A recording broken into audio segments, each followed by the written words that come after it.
Magandang araw mga kababayan. This is Dante Klink Ang II, Chairperson of the Commission on Filipinos Overseas. The CFO is the government agency that helps Filipino immigrants prepare for a successful life overseas. Unlike other migrant-focused agencies, the CFO plays a unique role in strengthening the economic, cultural, and political ties between Filipinos overseas and the Philippines. Even before our kababayan leave for foreign lands, CFO equips immigrants with information and helps them easily integrate into their destination countries and prepares them to become successful ambassadors of Filipino culture and excellence. For us at the Commission on Filipinos Overseas, the global Filipino diaspora is an untapped resource beyond remittances, waiting to be unlocked for intellectual, cultural, and national growth. As we strengthen a fabric that connects the global Filipino community through various programs and initiatives, we transform the challenges of brain drain into opportunities of brain gain. The CFO seeks to nurture the strong sense of Filipino community across the globe, while also encouraging them to contribute to the nation's development. We thank Radyo Pilipinas for giving us this platform to the challenges and triumphs of migration and development. We hope that the global Pinoy will be made aware of the programs and services that empower them toward meaningful migration and pave the way to immigrant success. Tandaan kabayan, para sa inyo ito, mabuhay ang bagong Pilipinas.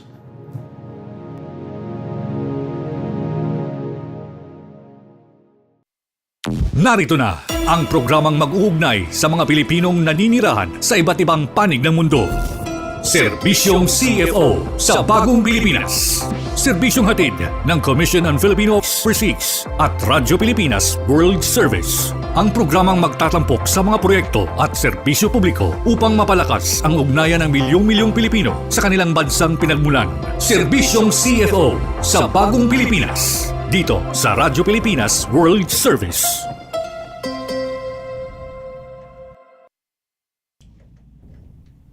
Tinig ng bayan, lakas ng katotohanan. Himpapawid na may layuning paglingkuran ang mamamayan. Sa bawat kwento may diwa at serbisyo. Sa bawat balita may puso at panindigan. Ito ang Serbisyong CFO sa Bagong Pilipinas. Serbisyong CFO sa Bagong Pilipinas. Dito sa Radyo Pilipinas World Service. Magandang araw Luzon, Visayas at Mindanao. Magandang araw sa lahat ng Pilipino saan mang panig ng mundo. Ito ang tambalang JK Magracia at Ares Gutierrez at kayo'y nakikinig sa Serbisyong CFO sa Bagong Pilipinas, ang programang handog sa inyo ng Commission on Filipinos Overseas at ng Radyo Pilipinas World Service. Ngayon ay Martes, 19 ng Mayo, taong kasulukuyan. Magtungo po tayo sa mga balita na may kinalaman sa ating mga overseas Pinoys. Nandito na ang mga mahahalagang balita at anunsyo mula sa Commission on Filipinos Overseas. Balitang CFO. Balitang CFO. Dito lamang sa Radyo Pilipinas World Service. CFO to strengthen volunteerism among non-resident Filipinos. CFO partners with IPBA to provide free legal aid among overseas Filipinos. And nominations for the 2026 Presidential Awards for individuals and organizations overseas will close in 10 days. Nandito na ang mga mahahalagang balita at anunsyo mula sa Commission on Filipinos Overseas. Balitang CFO. Balitang CFO. Dito lamang sa Radyo Pilipinas World Service. The Commission on Filipinos Overseas and the Philippine National Volunteer Service Coordinating Agency signed an agreement aiming to strengthen diaspora-driven volunteerism in the country. Secretary Dante Klink Ang II is confident that the partnership will further promote Filipino identity among non-resident Filipinos, citing as an example how CFO's ULEAD program succeeded in involving non-resident Filipino youth to do volunteer work while participating in the ULEAD program.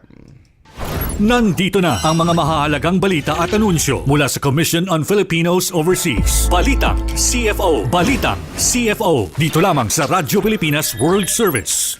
CFO officially partnered with the International Pro Bono Alliance to make free legal service and legal literacy more accessible to overseas Filipinos. The partnership will also focus on educating the general public through educational lectures in promoting and protecting vulnerable overseas Filipino groups and building networks with pro bono legal international organizations.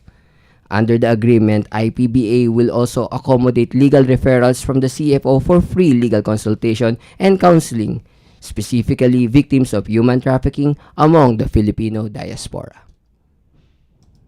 Nandito na ang mga mahahalagang balita at anunsyo mula sa Commission on Filipinos Overseas. Balitang CFO. Balitang CFO. Dito lamang sa Radyo Pilipinas World Service. The Commission on Filipinos Overseas is still accepting nominations for the 2026 Presidential Awards for Filipino individuals and organizations overseas. Please watch this video for more details.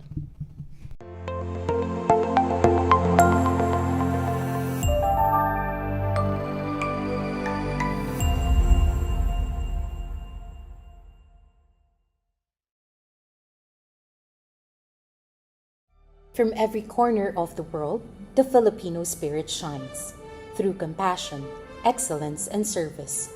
Wherever they may be, our kababayans continue to bring honor to the nation.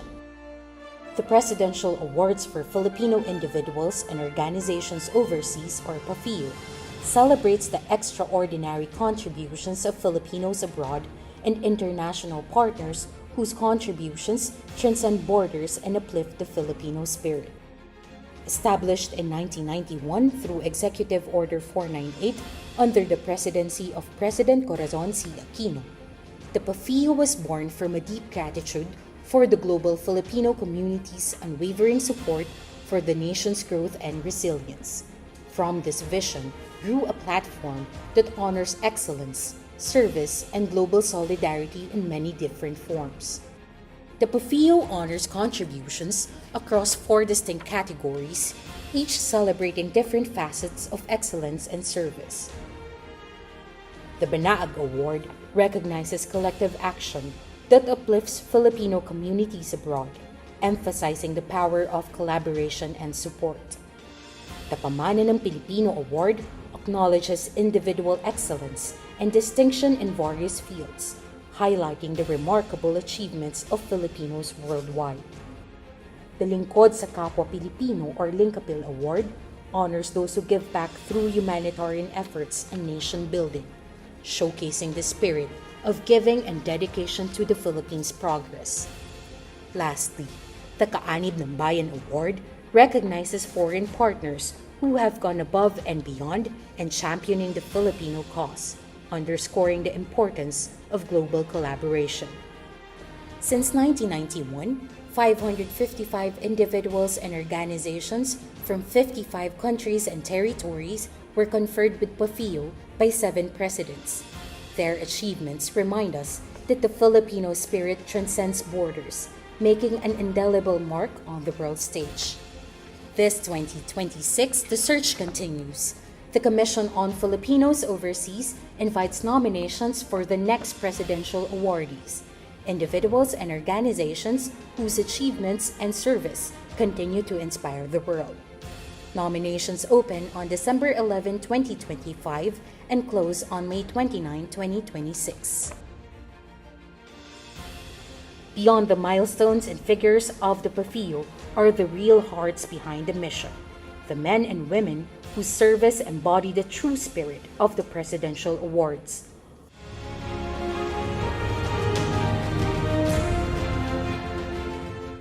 Visit the PAFIO website to know more about the awards and download the nomination form from the QR code and official links provided.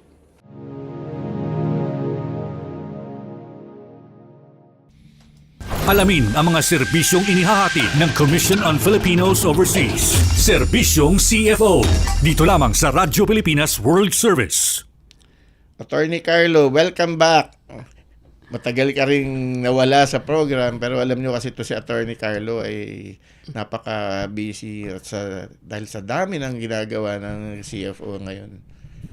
Oo nga sobrang nakakatuwa na bumalik dito, no? Oo Para nga kang eh. umuwi sa probinsya nyo. Tapos naandun pa rin yung mga kapitbahay ninyo. Welcome ka. Mula sa guard sa baba hanggang sa Kilala ka sa dito, elevator. Oh, dito ka na ulit, attorney. Oo. Sabi ko, na-miss ko na nga kayo. At salamat ulit at nandito ako. Yun nga. So, attorney, ano bang pinagkakaabalahan natin sa CFO ngayon? Nako, oo. Siguro, ang dami nangyayari sa bansa natin. Pero bukod doon, parang mas maraming nangyayari sa opisina namin, sa CFO. Ngayong June 16, ang ating Diaspora Summit, syempre. End ng May, meron tayong hinahandang special media training, pag-cascade ng mga rules ng law ng commission natin. Hindi pa masyadong napapag-usapan yung yan. Yung, meron po kasing pangunahan ko lang si Attorney Carlo. Si Attorney Carlo po pala ang Head Executive Assistant ng Commission on Filipinos Overseas. May binubuo po kasing training para sa, kasi alang migration po kasi na yung sector ng migration ay napaka-complicated. Hindi po ito yung ordinaryong na magdi-describe ka lang ng mga bagay-bagay dahil maraming legalities, di ba, attorney? Yun na nga. So, may binubuong training, may mga inimbitahang mga speakers na magpapaliwanag ng nuances ng migration at yung mga nagko-cover po na media dito sa Pilipinas. At si Attorney Carlo po ang punong abala. Isa sa abala. Actually, si Sir Ares kasama rin sa team na abala din doon na sa pakipag-coordinate sa mga kaibigan at kapatid natin sa media. Kagaya lang nung sinabi ni Sir Ares, ang daming nuances kasi sa sa pag-cover ng migration. Tingnan niyo na lang yung ahensya ng mga pamahalaan natin. Ang dami. Migrants serving government agencies. Meron tayong DFA, DMW, ilalim ng DMW may OWA pa, tapos may CFO tayo. So maganda na mas natin, palawakin natin at palawigin natin yung diskurso tungkol dito. Saka mas So yun yung nabibigyan na ng intention. linaw ngayon yung nabibigyan na ng linaw yung ano ba yung hawak ni DMW, ano ba yung hawak ni CFO. Ayan. 'Di ba? Napakaganda. Oo. So bukod doon, marami pa tayong malalamang mga programa. Isa sa mga programang hindi masyadong napakikita dahil nasa testing stage. Tawag ba doon? Beta stage ba tawag doon? Yung mga kung paano ba natin tinatrack yung mga Pilipino na nasa abroad, lalo na yung mga nasa conflict zones. So, Ayun nga, napakagandang tutukan natin tong bagay na to, lalo na ngayon sa crisis sa Middle East, no? At ngayon nga yung ating guest ngayong umaga na to ay tutugon tungkol dito at may ipapakilala sa ating na app, no? Na itong app na to, ang kagandahan dito hindi lang yung tungkol sa pag-track kundi yung fact na gawa to, wholly made to ng mga Pilipino. Kung sa mga teki pa to, mga end-to-end. Oo. End-to-end solutions, no? So makakasama po natin ngayong umaga dito sa Serbisyong CFO si Mr. Jason Keith Bonyaga at James Dombrique, ang co-founders ng Crisis Ops. Magandang umaga sa inyo, Mr. Jason at Mr. James. At hindi po ako kasama sa kumpanya nila. Magkakakulay lang kami ng suot. Ako ang ginaya nila. Welcome sa Serbisyong CFO sa Bagong Pilipinas, mga sirs. Thank you very much for having us here. I'm currently the CEO and co-founder of Crisis Ops, together with James, who is our co-founder and head of business. So I wanted to thank, of course, Sir Aris and Attorney Carlo for having us here, and definitely one of the things that we would love to talk more about is how we are helping not only our overseas Filipino workers, and at the same time how we are doing our part in ensuring that the government has eyes on the ground, and also working together with the OFWs and the recruiting agencies that are involved in this initiative. I'll go ahead and hand it off to James. So, Sir James? Yeah. Good morning po, Asik Ares, Attorney Carlo, and we are very, very thankful po that we are here po to talk about this very innovative solution po. Opo. Ito naman, Attorney Carlo, kasi itong si Double J, si Jason and James, ay naging guest namin sa isang programa sa Alerto 738 sa RP1. No, kaya natin Nag-promote sila, ka pa. Kaya natin sila, siyempre, kasama na. Tuwing Sabado. Pero, tuwing Sabado yun, alas 10 sa umaga. Pero ang ano doon is, nung nag-guest sila sa amin, nagreklamo to si Jason. Si Sir Jason, naubos daw yung Tagalog niya. Dito naman, nilabas niya yung English niya. Pang-world service yung English niya. Well, Diba? ready naman. We're ready, Your Honor. We're ready naman po, sir. Pero siguro we go to the meat of the discussion. First off, sir, ano po ba yung Crisis Ops? Tsaka kailan ba siya nag-start? When did we found Crisis Ops? So Crisis Ops is really in itself as a technology solution. It's a platform that is AI augmented to help give a complete operating picture in high-risk environments. Given that said, it was started just a couple months ago together with our partner Integria Technologies, who helped us develop the platform itself, so that people like me who have been teaching this for a long time, and as a faculty member of the Asian Institute of Management, we've been talking about how technology can really bring the gap closer to the divide of how we can use AI in this day and age, and how we can leverage that technology to ensure that those who are on the ground and those who are creating these decisions are given the insights that they would need na para yung kanilang decision making ay mas mabilis at maakla na natin sa mga batas natin. So we're all about helping local government units have the capability to create that anticipatory action na lagi na nating naririnig ngayon. And from there, ito nga po na we were able to start Crisis Ops Safe together with the recruiting industry Crisis Coordination Council with Sir Lito. We were able to provide that accountability using our technology at the very onset of the conflict in the Middle East. Wow.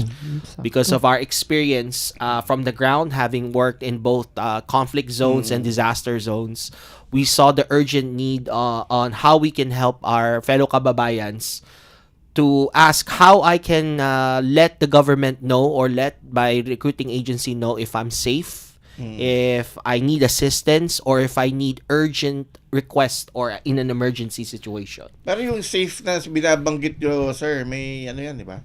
May acronym yan ng isang, yung safe nyo is It's may an meaning acronym, yan, di ba? yes. It's an acronym for something. Yes po. So SAFE it stands for safety and what they call this? Medyo na ano ko safety and assistance for emergencies.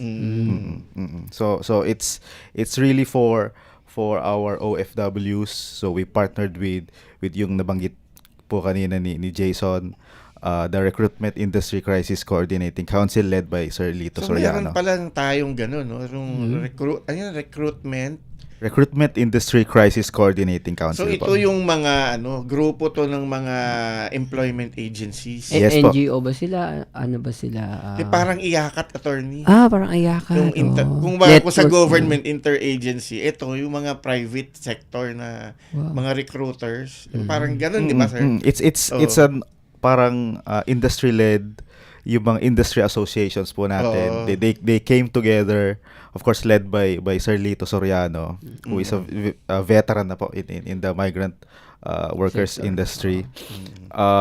He led these people to really have this platform po. And then with our partnership po, we were able to track OFWs in the Middle East. Okay. How is the adoption naman? Marami bang kumuha nung app sa Middle East? May Yes. mga numbers ba kayo, sir?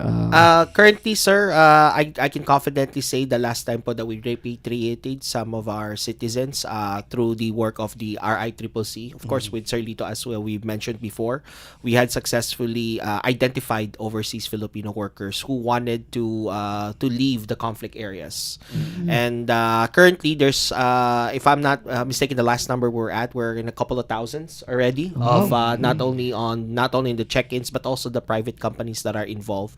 And what's very important about this is this signifies and this really solidifies how whenever we talk about, of course we talk about nation building, how private sectors can lead industries together. And I think this was that part na nakita namin na when the conflict in the Middle East happened, and then when the government was talking about what can we do and how are we going to solve this crisis at hand, especially with our OFWs, the private industry answered the call, and Sir Lito's vision at when he was talking to us, asked how can we ensure and find out Filipino workers who are there.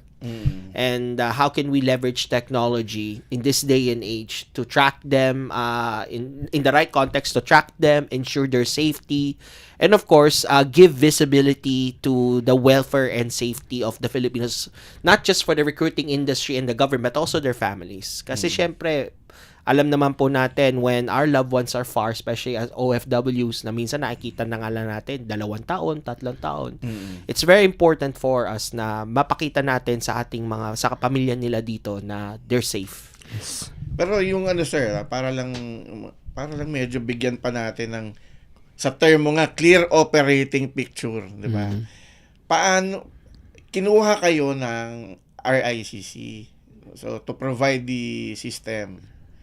Yes, And then ano pong ginawa nila dun nung kinuha na nila, nung in-engage na nila kayo, paano kayo nag-roll out in going to the communities abroad? Yes po. So, yung RICCC po, it's a consortium of a lot of industry associations. Under those industry associations are private or Filipino recruitment agencies. So, sila na po ang nag-subscribe dun sa platform. They upload their worker database po para we can have really tracking, monitoring through the web platform po. So, it's a simple website lang po. So, yung mga kababayan natin sa abroad, ang gagawin lang nila ay pupunta sila sa website. Yes po, pupunta po sila sa website. It's ofwsafe.com. I-enable lang po nila yung kanilang location, and then i-type lang po yung sa phone required. nila, Yes po. i-enable nila. Yes po. So, i-type po nila yung kanilang pangalan, yung kanilang contact number, at yung mga kailangan na Register information lang. doon. Kung naka-enroll po yung kanilang recruitment agency, makikita po nila kaagad doon kasi automatic po na, pag na-detect po yung pangalan, automatic po na lalabas yung recruitment agency nila doon, and then they can check in whether they're safe, they need assistance, or it's really SOS. Paano kung wala yung recruitment agency? Yes po. So ang RICCC po would engage or coordinate with the Department of Migrant Workers naman po. Siyempre may database ng DMW eh. Pero ang pinag-uusapan natin, attorney, dito yung overseas workers. Paano yung kliyente namin sa CFO, yung mga Permanent na migrants. migrants doon na gustong umalis? Yes po. Of course, we can have a lot of solutions pa. We are developing and updating OFW Safe, of course, led by Sir Lito, on how we will expand on other ventures. Of course, yung ating mga overseas Filipinos naman po. So, mako-cover din yung overseas Filipinos. Question ko lang sa inyo, kahit sino naman sa inyo yung sumagot. Ano yung nagdala sa inyo para isipin to para motivate para sa mga overseas Filipinos? Kayo ba may dati ba kayo mga OFWs o ano po ba yung nyo? Kasi parang yung pinag-uusapan natin, yung focus nyo talaga Alam ko, dating naandun pogi, ngayon mas pogi. Yun, oo. Opo, sir. Nakikita naman namin parang Parang mga Raymond Gutierrez na dating. Hindi ko naman po tatanggihan yan kasi minsan lang po tayong tawagan po. Pero syempre po sa condition ko po even in my experience po before we immigrated po, my father was an OFW. So because of that, having that experience of being away from your family and being away from from the breadwinner, it sets an experience that of course many of our compatriots Filipinos know all too well. Yes. And because of that, growing up and not, you only get that call once a week, maybe even the letters because it was expensive back then. Now that we realize that, because when this issue with the Middle East happened, we realized that, we wanted to leverage what we already had. The complete operating picture part, Crisis Ops as in itself as a command grade platform for LGUs for types of disasters or even during a crisis. We realized that the component, our features can actually be used in that manner, and because of that, we were able to work with. We mentioned again when we met Sir Lito, and then it was pretty much a serendipitous moment in a sense, because there was somebody who was asking what can we use where we have this event, this crisis going on in the Middle East now, and then we have and then we had the technology that was already developed, and then when the two these moment happened together, then we were able to say na we can do that. We can track people in the war, even in war zones. And it was actually through also one of the Esquire magazine article that was written about us, that it wasn't just some random people like James and I or even Hill with our co-founders that just came up with an app. It is based on our experiences. James and Hill's experience working with the government and how technology can be leveraged, especially innovation in this day and age.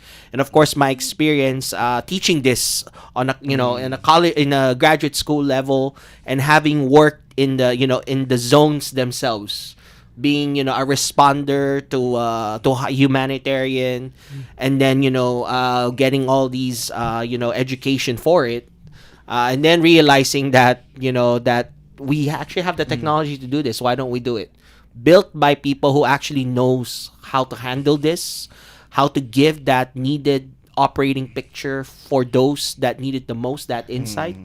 And everything else went from there. So it was really, led by experience, led by our expertise, and then meaning the people that was actually looking for that through the RICCC together with Sir Lito. So Actually, kanina, bago tayo umere, nagkakabiruan kami dun sa waiting area na itong technology na to, realization nung yung kung napanood ninyo yung pelikulang Richie Rich. Ayun. Tapos Oo. nawala yung daddy ni Richie, 'di ba? Hinahanap nila satellite, umiikot yung satellite.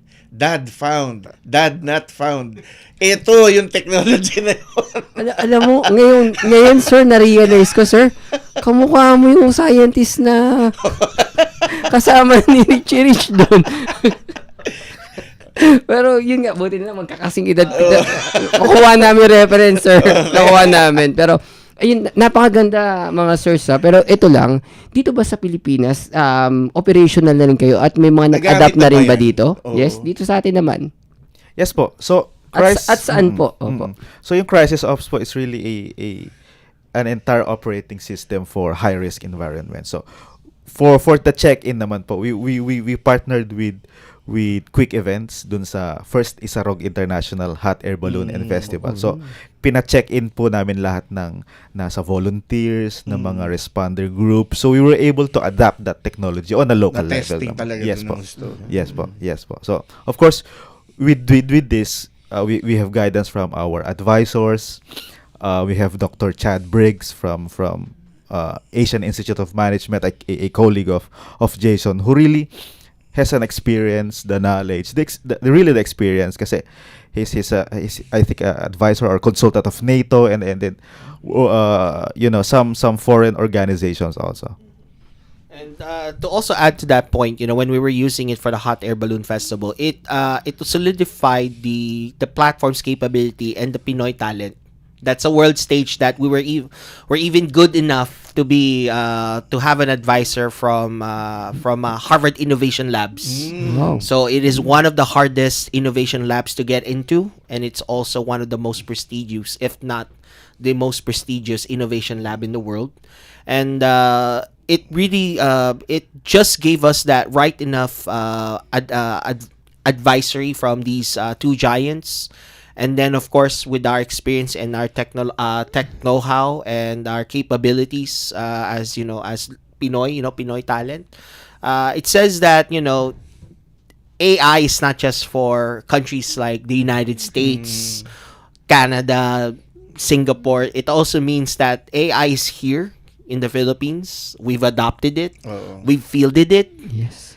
and we've developed it here. So I think that's really one of the most important aspects of us being as a team and as a company through Crisis Ops. At the end of the day, masasabi kagad namin na we've been tested in the field, we've been tested in battle. So confident kami na kahit saan kami dalhin, even with our work now with Quezon City, and even with our work with Tabaco City, one of our new partners monitoring the volcanic ash and the volcanic activity of the Mayon volcano, and how that can be replicated in different parts of the country. On whenever they're asking what kind of insight I can get from all these data that I'm getting. Ang snappy pala ni Jel Mulato at pati kayo ay kakontak na. Ha? Yes, oo nga eh. Ang snappy mo talaga, classmate. And in fact, may mga partnership din tayo with Tabaco City talaga kasi. Oo, And very, masyadong active. talaga sila sa technology. So, since nabigyan na tayo ng signal na malapit na tayong magtapos, ay paano naman kayo makokontak ng mga gustong makita yung inyong solution? Yes. Yes po. So we are in all social media platforms. So po si Jason, me, our Si Hill, wag mo si Hill, banggitin mo si Hill. of course our chairman and chief strategy officer. Hello po, shout out. And then, opo, so we are in Facebook, in LinkedIn, Crisis Ops and Integria Technologies po, our social impact venture studio. So, if you want po to have a demo sa mga nakikinig po ng mga LDRRMOs dyan, Yan. just send us po a request dun po mismo sa aming websites. It's crisisops.ai. Meron po doon request for demo. We can go in your LGU as kahit bukas, magbubook yan si Jason ng eroplano, pupunta yan. Sanay yan sa mga mabilisan. Yan. No. Yan. Tsaka, wag rin po kayo mag-alala, isa lang po ang Facebook page ko. So, pag hinanap po ko, lalabas ka agad. Kasi meron pong iba dyan, maraming Facebook page. Hindi naman po. Lahat po ng social media po, basta hanapin lang po yung Crisis Ops. Kami lang po makikita na yung company po using that name, and madali po kaming makausap. We will work po with what you have, and we will leverage your expertise ng mga LGU po natin to ensure that when the time comes, when it's needed, the mayor, the LGU will have the visibility that they always want when it comes to dealing with any active incident, events, or crisis. Ayun. Napakagandang final message. Actually, no? sa LinkedIn ko sila Oo nakuha. nga eh. Kasama ng pitch din eh. At maraming salamat po uli, Mr. James and Mr. Jason, ang dalawang J Double for J. the day. Of Crisis Ops Safe. Double J and triple red tayo ngayong araw na to, at maraming salamat sa inyong oras ulit dahil pangalawang imbitasyon na sa inyo ng Radyo Pilipinas. At huwag po sana kayong magsawa dahil mukhang may iba pang program dito sa Radyo Pilipinas na interesadong makausap din kayo. Nandito na ang mga mahahalagang balita at anunsyo mula sa Commission on Filipinos Overseas. Balitang CFO. Balitang CFO. Dito lamang sa Radyo Pilipinas World Service. At nagdaan na naman po ang isang episode ng Serbisyong CFO sa Bagong Pilipinas. Sa bawat kwento, bawat impormasyon at bawat serbisyong hatid ng CFO, layunin naming mapalapit ang pamahalaan sa bawat Pilipino saan mang panig ng mundo. Tandaan kababayan, basta't serbisyo para sa ating mga non-resident Filipinos. CFO, kasama mo saan mang panig ng mundo. Hanggang sa muli, ito ang Serbisyong CFO sa bagong Pilipinas.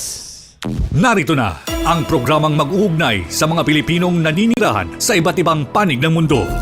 Serbisyong CFO sa bagong Pilipinas.